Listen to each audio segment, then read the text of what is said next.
Mes parents sont arrivés à 8 heures du matin avec un serrurier et un camion de déménagement pour voler ma propriété de 1,2 million de dollars pour le mariage de ma sœur, hurlant qu'ils avaient co-signé ma maison.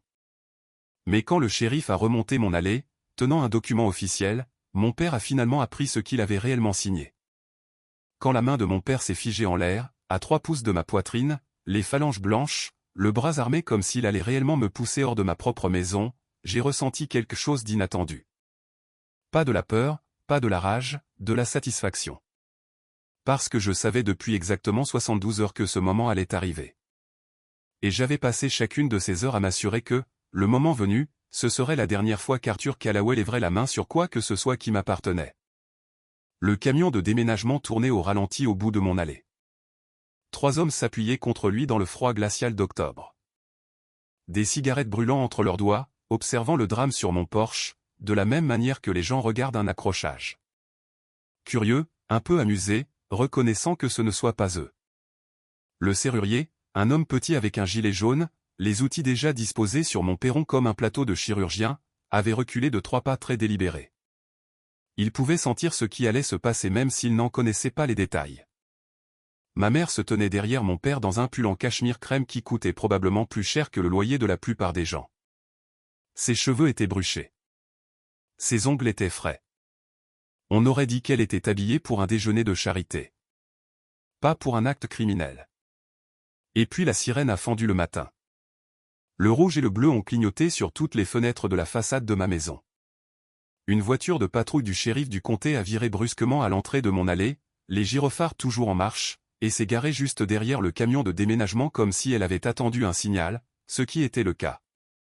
Le shérif David Heroer est sorti en uniforme complet, un signe en laiton, tenue beige repassée, avec ce genre de démarche tranquille qui ne vient que lorsqu'on sait exactement qui a l'autorité dans une situation donnée. Il marchait comme ça depuis que j'avais 16 ans.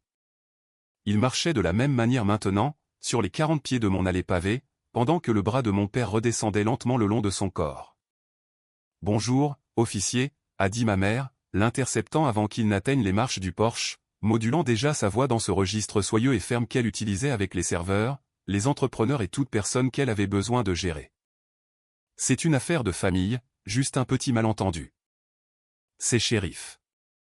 Sa voix était agréable comme une porte fermée est agréable. Pas hostile, juste définitive. Et je réponds à un signalement de vol de propriété en cours. Mon père a retrouvé son assurance. C'était ça, le truc avec Arthur Callaway. Il retrouvait toujours son assurance. 40 ans dans la finance d'entreprise, 20 ans au conseil d'administration d'une banque régionale, et une vie passée à être l'homme le plus bruyant dans chaque pièce lui avait donné une armure réflexe. Une certaine conviction inébranlable que l'autorité était quelque chose qui se pliait à lui. Nous avons co-signé ce prêt hypothécaire, a-t-il dit, se plaçant à côté de ma mère. Nous étions chez le notaire. Nous avons signé les documents. Nous avons des parts dans cette propriété. Ma fille n'a aucun droit légal pour empêcher. Le shérif David a mis la main dans sa poche de poitrine. Il a sorti un document, épais, plié en 3, officiellement tamponné. Il l'a déplié d'une main et l'a brandi pour que le soleil de fin de matinée frappe le sceau de l'État en relief dans le coin supérieur gauche. Selon les documents légaux enregistrés de ce comté, a-t-il dit, cette propriété a exactement un propriétaire enregistré. Il a regardé mon père sans ciller. Pas de co-signataire, pas de garant, pas une seule partie ayant un intérêt secondaire dans l'historique financier ou l'acte de propriété de ce bien. C'est impossible, a dit mon père. Nous étions là. Nous étions assis à la table. Nous avons physiquement signé. Monsieur, la voix du shérif David a baissé d'un demi-ton. Quelque chose de final y est entré. Je me suis personnellement rendu aux archives de la société de titres hier matin. J'ai sorti chaque dossier associé à cette adresse. Je sais exactement ce que vous avez signé. Il a remis la main dans sa poche. Il a produit le second document. Mon père l'a pris. J'ai regardé ses yeux parcourir la première ligne. J'ai regardé la couleur quitter son visage. Pas rougir, mais se vider. De la manière dont l'eau se vide d'une baignoire, rapidement et puis plus rien. Non, a-t-il dit. À peine un mot, plus une expiration. Ma mère a attrapé son bras. Arthur, qu'est-ce que ça dit? Il ne pouvait pas lui répondre. Sa bouche bougeait. Il a levé les yeux du papier et pour la première fois en 29 ans, il m'a regardé sans mépris. Il m'a regardé avec peur. Le shérif David a tourné lentement le document pour que ma mère puisse le lire aussi. Ses genoux ont fléchi, pas au sens figuré. Elle a réellement chancelé en arrière et a dû s'agripper au bras de mon père pour rester debout. « Tu as vraiment signé ?» a-t-elle murmuré. J'ai pris une longue gorgée de mon café. Il était encore chaud. Je dois revenir en arrière parce que rien de tout cela n'a de sens sans les 48 heures qui ont précédé. Et ces 48 heures n'ont pas de sens sans les 32 années qui les ont précédées. Je m'appelle Maya Callaway. J'ai 34 ans. Je suis directrice principale de la conformité dans une société de services financiers régionale qui gère environ 2,8 milliards de dollars d'actifs. Mon travail, réduit à son essence, est de trouver les mensonges intégrés dans le papier, de localiser l'endroit où le document dit une chose et la réalité en dit une autre. Je fais ce travail depuis 11 ans et je suis, selon la plupart des normes mesurables, excellente dans ce domaine. J'ai acheté ma maison à 29 ans avec un prêt hypothécaire conventionnel, un acompte de 22% que j'avais économisé sur 7 ans. Un excellent crédit que j'avais passé toute ma vie d'adulte à construire avec le genre de discipline prudente et délibérée qui passe inaperçue jusqu'à ce qu'elle devienne soudainement extrêmement importante. La maison est une demeure coloniale de 5 chambres sur 1,4 acres dans le comté de Hatfield, à environ 40 minutes de la ville où je travaille. Un porche enveloppant, des chênes matures le long de la limite de la propriété, une cuisine que j'ai démolie et reconstruite moi-même, pas au sens figuré. J'ai obtenu la référence d'un entrepreneur et j'ai géré tout le projet de rénovation pendant les week-ends. Elle a été évaluée au printemps dernier à 1,24 million de dollars. C'est la seule chose que j'ai jamais possédée pour laquelle mes parents ne pouvaient pas revendiquer un crédit partiel. Et cela, comme il s'est avéré, était exactement le problème. Ma sœur Chloé a 28 ans. Elle est belle de la manière dont une salle d'exposition bien entretenue est belle, parfaite, et organisée et conçue pour être regardée. Elle n'a jamais eu un travail qui l'obligeait à être quelque part avant 10 heures du matin. Elle conduit la Mercedes que mes parents lui ont achetée à 22 ans. Elle a le talent de ma mère pour entrer dans une pièce et calculer immédiatement qui y est utile. Elle s'est fiancée en septembre à un homme nommé Preston, qui a 36 ans, un fonds en fiducie, et qui ne m'a jamais regardé une seule fois dans les yeux lors d'une réunion de famille. Ils ont annoncé les fiançailles lors d'un dîner organisé par mes parents. Et dans les 30 secondes suivant le toast, ma mère s'était tournée vers moi de l'autre côté de la table et avait dit « Tu sais ce qui ferait le plus bel endroit pour un mariage ? Ta propriété, Maya, ce jardin. » J'ai souri. J'ai dit « On verra ». C'était le premier avertissement. Je l'ai classé au fond de mon esprit où je classe les choses auxquelles je ne veux pas penser, mais que je sais que je devrais affronter un jour. Laissez-moi vous dire ce que c'est que de grandir en tant qu'enfant responsable dans une famille qui ne valorise pas la responsabilité. C'est un travail invisible. Vous devenez compétent, puis vous devenez si compétent que personne ne remarque plus l'effort. Vous cessez d'être crédité parce que l'attente change. Maintenant, vos succès sont simplement ce que vous faites, le taux de base, le plancher. Alors que les moindres réalisations de votre sœur sont célébrées avec le volume d'une parade de confettis. J'ai obtenu mon diplôme summa cum laude. Mon père a hoché la tête. Il a dit, c'est bien. La même semaine, Chloé a réussi son permis de conduire à la 2e tentative, et mes parents l'ont emmenée dans un steakhouse. J'ai décroché mon premier vrai poste en conformité à 23 ans, une place compétitive dans une entreprise qui a interrogé 11 personnes et fait 2 offres. Ma mère a dit qu'elle était fière. Elle l'a dit de la même manière qu'elle disait que le temps était beau, factuel, agréable, immédiatement oublié. Rien de tout cela ne m'a brisé. Je veux être clair à ce sujet. Je ne vous raconte pas cela pour que vous ayez pitié de moi. Je vous le dis parce que cela explique pourquoi je n'ai pas été surprise un seul instant ce samedi matin-là. Indignée, oui. Prête, absolument, mais pas surprise, parce que ce geste de passer par-dessus moi pour prendre ce qui était pratique, était la grammaire de ma famille. Je l'avais lu toute ma vie. Je ne m'attendais simplement pas à ce qu'ils essaient de l'acter. Le deuxième avertissement est venu 6 semaines plus tard. J'ai eu une discussion de groupe avec ma sœur et nos 2 cousines. Un vestige de vacances en famille il y a 4 ans que personne n'a jamais quitté. Nous l'utilisons sporadiquement, principalement pour des mèmes et la logistique occasionnelle des vacances. Un jeudi soir début octobre, je préparais le dîner quand mon téléphone a vibré avec un message vocal dans la discussion. C'était la voix de Chloé. Elle l'avait envoyé dans le mauvais fil. Oh mon Dieu, je tremble littéralement. Maman va le faire samedi matin. Elle va y aller vers 8 heures et juste lui dire qu'elle doit être partie pour midi. Preston et moi avons déjà trouvé un designer qui peut arracher ces horribles armoires et faire toute la cuisine en rose poudré. Ça va être si parfait. Je n'arrive pas à croire que cette vieille fille ennuyeuse a accaparé cette maison. Elle ne reçoit même pas.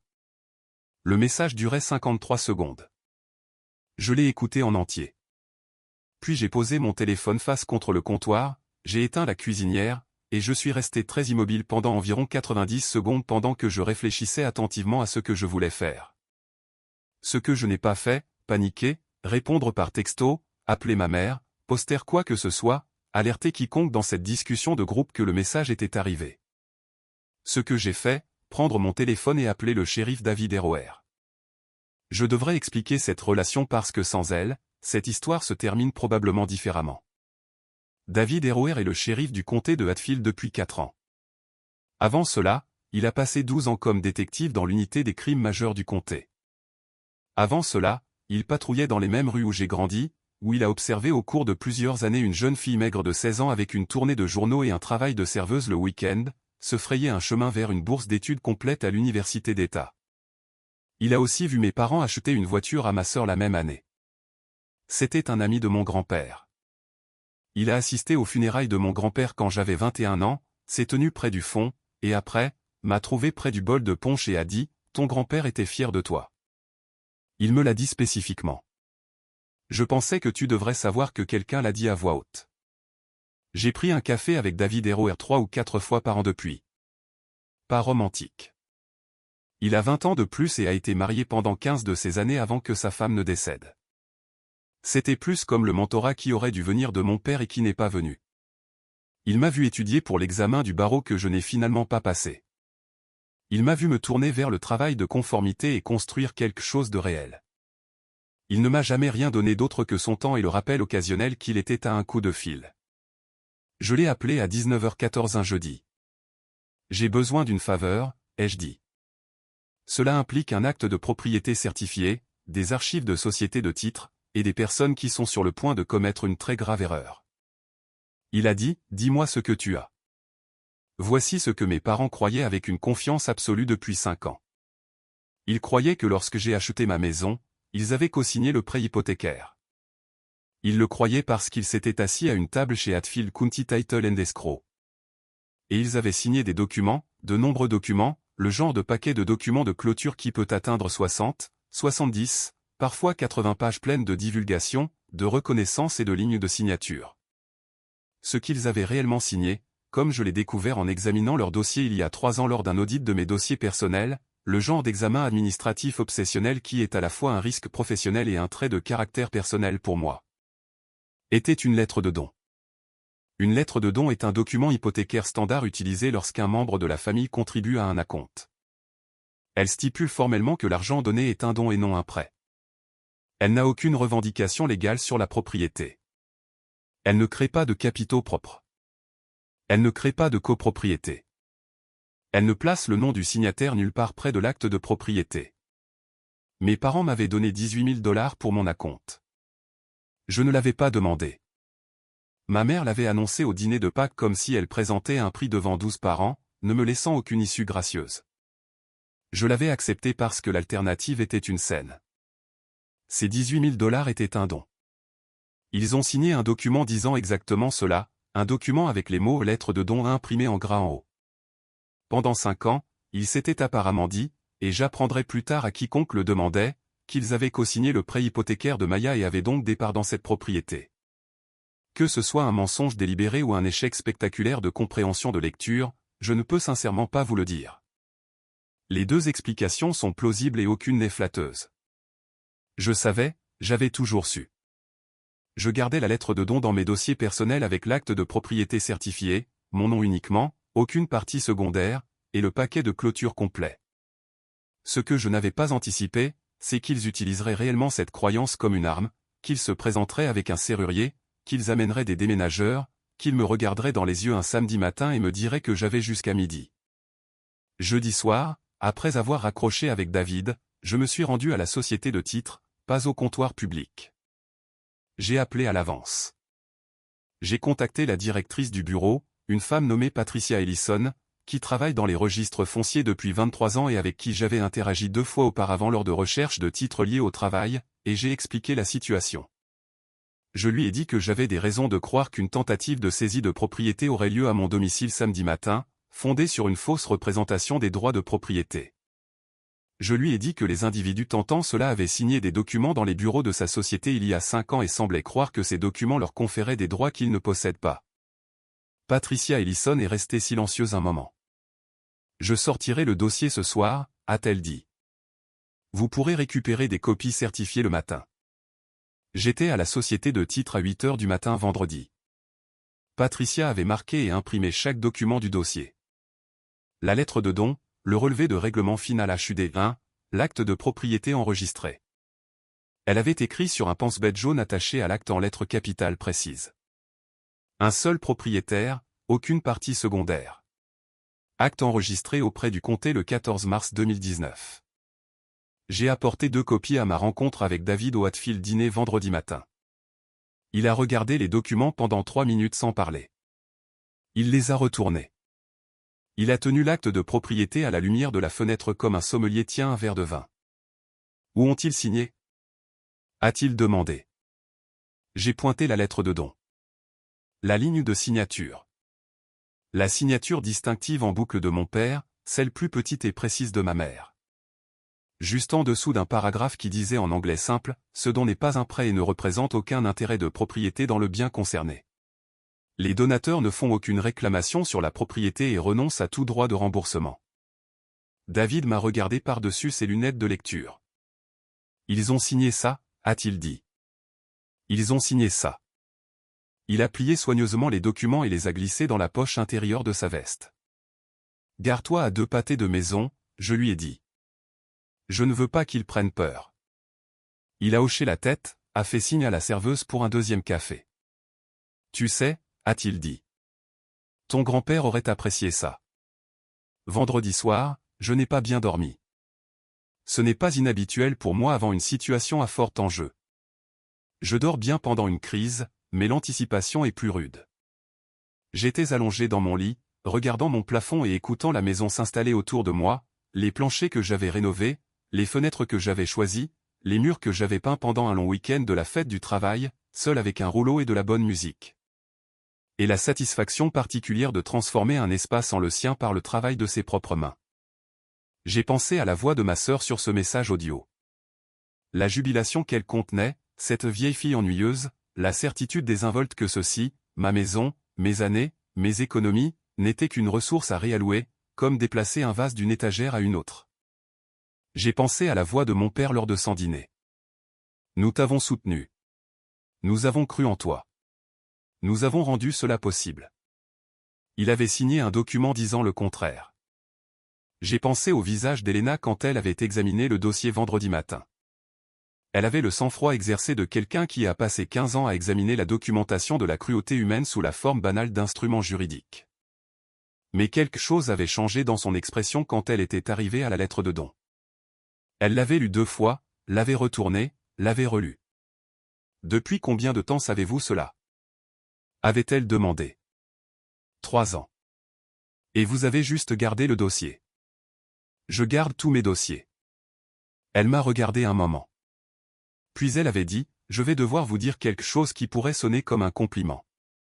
Et je veux que vous sachiez que je n'en distribue pas à la légère. En 15 ans de droit immobilier, je n'ai jamais vu un client franchir ma porte avec une documentation aussi propre. Elle a tapoté la pile avec un doigt. Ceci est une lettre de don de Manuel. Acte de propriété propre, historique de prêt hypothécaire, la caméra WIS sur le porche. Vous avez tout. Vous aviez tout avant même de m'appeler. Je l'ai remercié. Ne me remerciez pas, a-t-elle dit. Payez ma facture. J'étais rentré à la maison à 18 h vendredi. J'avais fait des pâtes. J'avais pris un bain. Je m'étais couché à 22 h et j'étais resté éveillé jusqu'à presque 2 h du matin, repassant la logistique du matin encore et encore. Pas par anxiété, plutôt comme un athlète visualise une compétition. Je devais connaître chaque étape dans le bon ordre. Je devais savoir que mes mains seraient stables. J'ai pensé à la caméra Wiz. J'ai vérifié son angle 3 fois cet après-midi-là.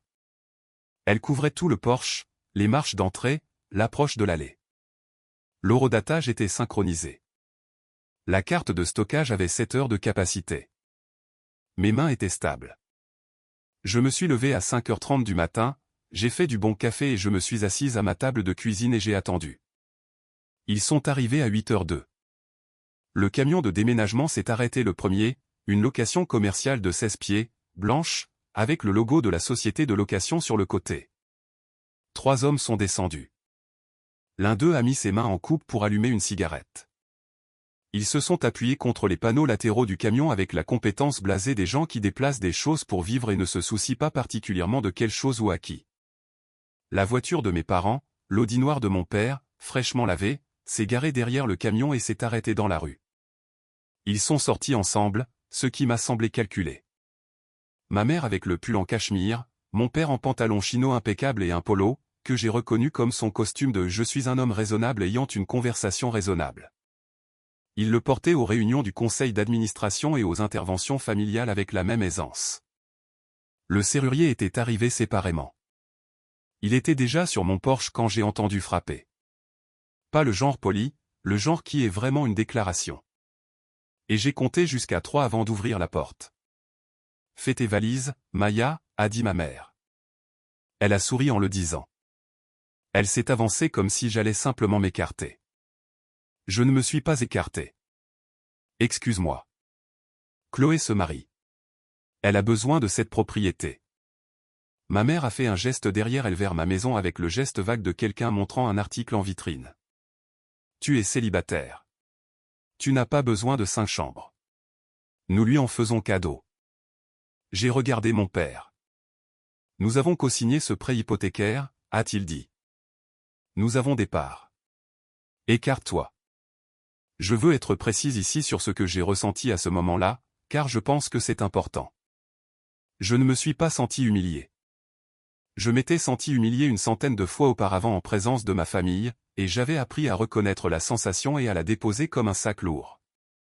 Ce que j'ai ressenti en regardant le visage de mon père, la confiance absolue qui s'en dégageait, le confort d'un homme qui n'a jamais envisagé une seule fois qu'il pourrait avoir tort, était quelque chose de plus calme et de plus étrange. Du chagrin, peut-être, le chagrin particulier de comprendre que quelqu'un ne vous verra jamais, mais aussi une préparation, car ma main était sur mon téléphone et David Héroer était à 2 pâtés de maison et je l'avais appelé 3 minutes avant d'ouvrir la porte. Les sirènes sont arrivées 11 secondes plus tard. J'avais calculé le timing. Je voulais la main de mon père en l'air. Je voulais la menace complète et documentée. J'avais une caméra de sécurité sur mon Porsche, une Wizcam que j'avais installée il y a 2 étés, et elle enregistrait depuis 7h45. Mon avocate, Elena Vasquez, que j'avais engagée à 9h du matin vendredi, avait 15 ans d'expérience en droit immobilier et la réputation d'être le genre de personne que le conseil adverse ne voulait pas voir sur un dossier. Elle m'avait conseillé sur la quantité exacte de choses à laisser se dérouler avant que je passe l'appel. Laisse-les commettre l'acte manifeste, m'avait dit Elena vendredi après-midi, de l'autre côté d'une table de conférence dans son bureau du centre-ville. Elle avait examiné mon dossier en moins d'1 heure et avait passé les 40 minutes suivantes au téléphone avec le bureau de l'enregistrement du comté pour confirmer ce que je savais déjà. Une fois qu'ils ordonnent à quelqu'un d'interférer avec votre propriété, une fois que le serrurier touche une serrure, une fois que votre père établit un contact physique, vous n'êtes plus dans un litige civil. Vous êtes en territoire criminel. J'avais posé des questions sur la lettre de don. Elle avait ri, pas méchamment, un rire d'avocate, le genre qui signale qu'elle a déjà vu cette chose précise et sait exactement ce que cela signifie. La lettre de don est sans ambiguïté, a-t-elle dit. Il n'y a aucune théorie juridique en vertu de laquelle une lettre de don signée crée la propriété. Aucune. Ce que vos parents décrivent, se présenter avec des déménageurs, diriger un serrurier, exiger que vous quittiez les lieux, c'est une tentative de vol par tromperie. Potentiellement de l'extorsion, potentiellement une violation de domicile criminel. Ils ne le comprennent peut-être pas, mais l'ignorance de la loi n'est pas une défense. J'ai terminé, a-t-elle dit en me pointant du doigt. Maintenant, vous parlez comme une avocate. Le shérif David avait lui-même sorti les archives de la société de titres jeudi après-midi. Il me l'a dit au restaurant. Il n'avait pas demandé une copie à Patricia Ellison. Il s'était rendu directement au bureau de l'enregistrement du comté et avait demandé l'acte de propriété officiel déposé pour une vérification des dossiers des forces de l'ordre. Il avait aussi, de sa propre initiative, effectué une recherche de privilèges et une vérification de l'état du prêt hypothécaire via la base de données des propriétés du comté. Les résultats étaient identiques à ceux que j'avais déjà. Un propriétaire, prêt hypothécaire en cours et en règle. Pas de privilèges secondaires, pas de co-emprunteur, rien. Ce qu'il a trouvé en plus, et c'était la chose qui avait fait pâlir mon père, le deuxième document, celui que je n'avais montré à personne sauf à Elena, était un dossier séparé. Quand mes parents s'étaient assis à cette table de clôture il y a 5 ans, mon père avait amené son avocat, un homme nommé Gérald Ostro, qui pratiquait le droit immobilier dans le comté depuis 30 ans. Gérald Ostro avait apparemment examiné les documents avant que mon père ne les signe. Il avait facturé à la société de mon père 1,2 heures d'examen juridique à $350 de l'heure. Gérald Ostro était à cette époque le conseiller juridique de la banque de mon père, la même banque régionale où mon père siégeait au conseil d'administration. Le shérif David avait trouvé une copie du relevé de facturation d'Ostro dans les déclarations de conformité déposées publiquement par la banque. Il l'avait extraite dans le cadre de son examen des archives de titres. Arrêtez. Relisez ça. Mon père avait payé un avocat immobilier pour examiner les documents qu'il signait. Un avocat agréé. Un homme avec 30 ans de pratique et un devoir fiduciaire envers son client. Un homme dont tout le travail consistait à lire ce que le papier disait et à l'expliquer en langage simple pour que son client comprenne exactement ce à quoi il consentait. Il avait payé quelqu'un, un professionnel, un homme en qui il avait confiance, pour lui dire exactement ce que ces documents disaient. Gérald Ostro exerçait toujours. Il avait 61 ans. Il n'avait pas été difficile à trouver.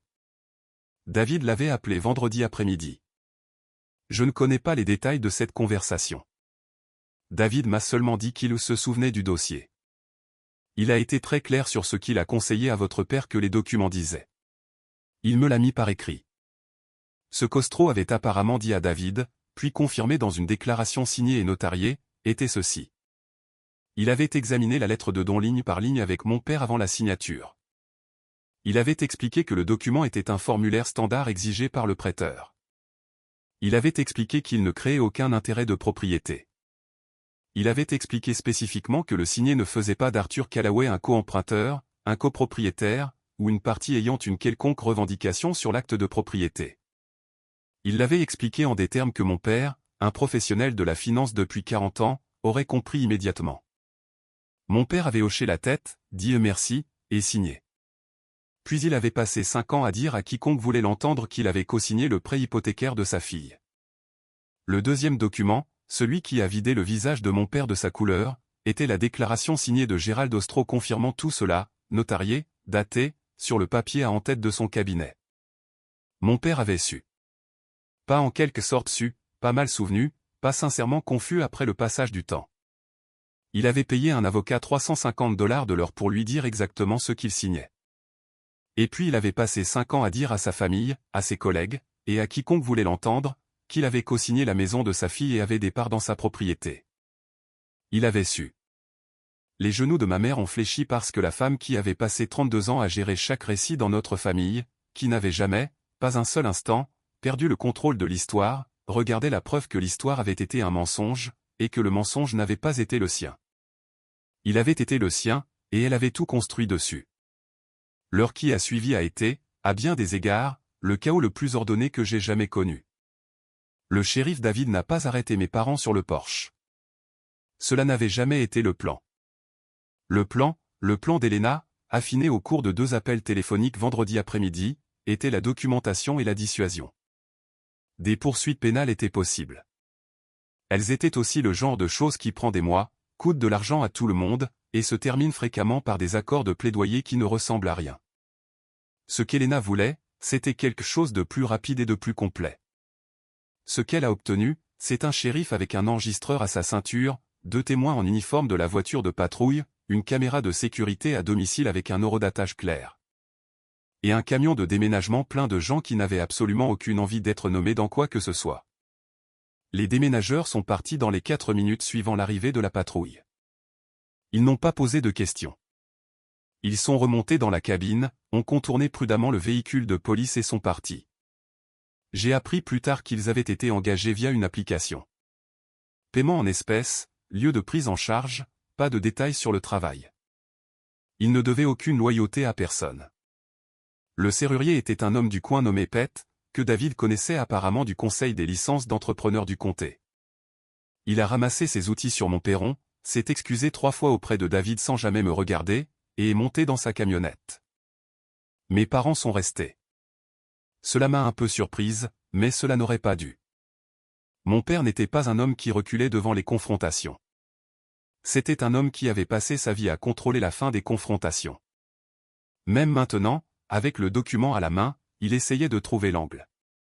C'est une affaire familiale privée, a-t-il dit à David, sa voix baissée au registre d'un homme puissant communiquant avec un autre.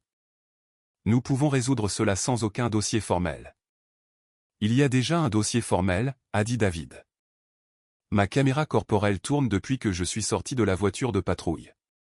Nous avons dépassé la fenêtre du off. Mon père m'a regardé. Un long regard. Je ne l'avais pas vu me regarder aussi longtemps depuis le jour où je lui ai dit que je n'irais pas en faculté de droit. Maya, sa voix avait changé. Pas douce. Mon père ne faisait pas dans le doux, mais recalibré. Il y a eu une mauvaise communication. Personne n'a besoin de rendre ça plus grand que ça ne l'est. Je ne rends rien du tout, ai-je dit. Je suis sur mon porche en train de boire mon café. Ma mère n'avait pas parlé depuis le document. Elle se tenait légèrement derrière mon père, et pour la première fois de ma vie, elle avait l'air vieille. Pas âgée. Elle avait 61 ans, bien entretenue, selon toutes les mesures externes, toujours redoutable, mais quelque chose derrière ses yeux s'était éteint. Elle était en train de retraiter l'information. Je pouvais presque le voir se produire. 32 ans d'échafaudage en train d'être discrètement démonté. Arthur, dit-elle finalement. Sa voix était très basse. Qu'est-ce que tu m'as dit il y a 5 ans? Qu'est-ce que tu m'as dit que tu avais signé? Mon père ne lui a pas répondu. Arthur. Il a regardé ses chaussures. Quoi qu'il se soit passé dans leur mariage dans les semaines et les mois qui ont suivi, je n'y ai pas été mêlé. Elena m'enverrait plus tard une lettre, 7 mois après ce matin-là, notant qu'une question d'acte de propriété avait été soulevée dans un dossier qu'elle avait rencontré par des canaux professionnels, un dossier impliquant 2 signataires d'une lettre de don, ce qui, pensait-elle, pourrait m'intéresser. Je n'ai pas demandé plus de détails. Ce n'était pas mon histoire à connaître. Le shérif David a signifié à mes parents un avis formel d'interdiction de pénétrer, signé, daté sur papier officiel du comté avant de partir. Cela signifiait que tout retour sur ma propriété sans mon consentement écrit explicite constituerait une violation de domicile criminel, indépendamment de toute revendication d'intérêt de propriété. Elena a déposé un avis formel d'avertissement de réclamation adverse auprès du bureau de l'enregistrement du comté le lundi suivant. Une mesure procédurale qui signale toute future enquête de titre avec un marqueur juridique. Ce n'était pas strictement nécessaire, mais c'était rigoureux. Et la rigueur était le but. Elle a également envoyé une lettre en recommandé avec accusé de réception au domicile de mes parents avec une copie à l'avocat personnel de mon père et au bureau de Gérald Ostro. La lettre documentait les événements de ce samedi matin, faisait référence aux images de la caméra corporelle, à l'enregistrement de la sécurité à domicile et aux déclarations des témoins, et notait que l'affaire pourrait dégénérer en accusation formelle en vertu de plusieurs lois. Y compris la violation de domicile criminel et la tentative de vol par tromperie, si d'autres actions étaient entreprises. La lettre notait également, sans plus de détails, que la déclaration d'Ostro avait été conservée et pouvait être présentée dans toute procédure pertinente. Il n'y a pas eu d'autres actions. Ma sœur m'a appelé 3 semaines plus tard. Elle ne s'est pas excusée. Chloé n'est pas faite pour les excuses directes. Elle aborde la responsabilité comme un navire aborde les eaux peu profondes. En ralentissant, en tournant en rond, sans jamais vraiment accoster. Ce qu'elle a dit, c'est « Maman est vraiment bouleversée ». J'ai dit « D'accord. Elle et papa se parlent à peine. Je suis désolé de l'entendre. » Non, tu ne le es pas, a-t-elle dit. Et elle n'avait pas tort, exactement, Mais elle n'avait pas raison non plus. Je ne prends pas plaisir à la douleur de ma mère. Je ressens quelque chose de plus compliqué.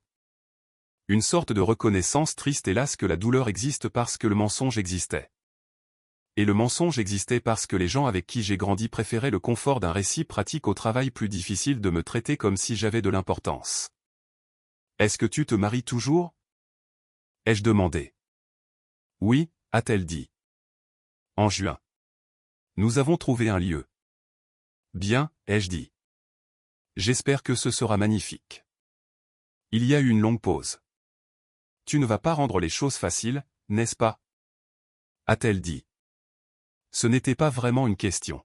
« Chloé, » ai-je dit, je n'ai pas rendu les choses difficiles. Je voudrais vous dire que j'ai passé les semaines suivantes dans une sorte d'euphorie triomphale.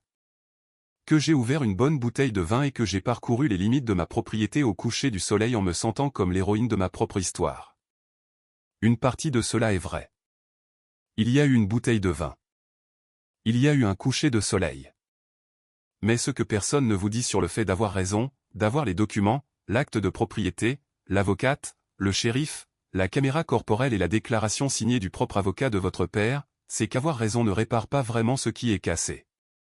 Ça ne réécrit pas 34 ans à être la responsable, l'ennuyeuse, la vieille fille avec sa maison de 5 chambres. Ça ne vous rend pas les dîners où vous étiez assise à table et vous sentiez effacé. Ça ne fait pas disparaître le chagrin. Cela signifie juste que vous vous êtes tenu sur votre porche un samedi matin et que vous n'avez pas bougé. Et parfois, cela doit suffire. Mon grand-père avait l'habitude de dire que le caractère d'une personne est le plus visible non pas dans ce pourquoi elle se bat, mais dans ce qu'elle refuse d'abandonner. Il parlait de choses physiques. Il s'était accroché à sa maison à travers 2 récessions et une inondation. Mais j'en suis venu à comprendre qu'il voulait dire quelque chose de plus grand. Ce que j'ai refusé d'abandonner, c'était la vérité. La vérité simple, documentée, légalement enregistrée que cette maison était la mienne, que j'avais construit quelque chose de réel à partir d'un travail soigné et de sacrifices privés, et qu'aucun mythe familial, aucune fausse réclamation. Aucune confrontation du samedi matin n'allait altérer ce dossier. L'État du comté de Hatfield était d'accord avec moi. L'acte de propriété le dit toujours. Cela fait 8 mois. Ma cuisine est toujours la cuisine que j'ai construite. Les armoires sont toujours celles que j'ai choisies. Noyer foncé avec des poignées en laiton brossé. Et les murs sont toujours de la couleur que j'ai mis 3 week-ends à choisir. Un verso chaud qui a l'air différent à la lumière du matin qu'au crépuscule, ce que j'ai toujours aimé à ce sujet. Chloé s'est mariée en juin. J'ai envoyé un cadeau. Je n'ai pas assisté. Ma mère m'a appelé en juillet. Nous avons parlé pendant 11 minutes. Elle n'a pas mentionné le camion de déménagement, le serrurier ou la lettre de don. Elle m'a demandé si je mangeais bien et si j'avais envisagé de prendre un chien. J'ai dit que j'y réfléchirais. Mon père n'a pas appelé. Elena Vasquez m'a envoyé une carte de vœux en décembre. À l'intérieur, de son écriture soignée d'avocate, les propriétaires oublient souvent qu'un acte est le dernier mot. Heureuse que le vôtre ait été en ordre. David Héroer et moi avons pris un café le mois dernier. Il m'a dit que les images de la caméra corporelle étaient très nettes. Je l'ai remercié. Il m'a dit que mon grand-père aurait dit que j'avais géré ça avec dignité. Je lui ai dit que le café était pour moi. Je voulais dire par là toute l'affaire.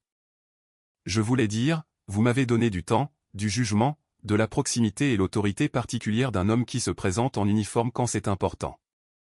Combien ça coûte ? Quel est le juste échange pour cela ?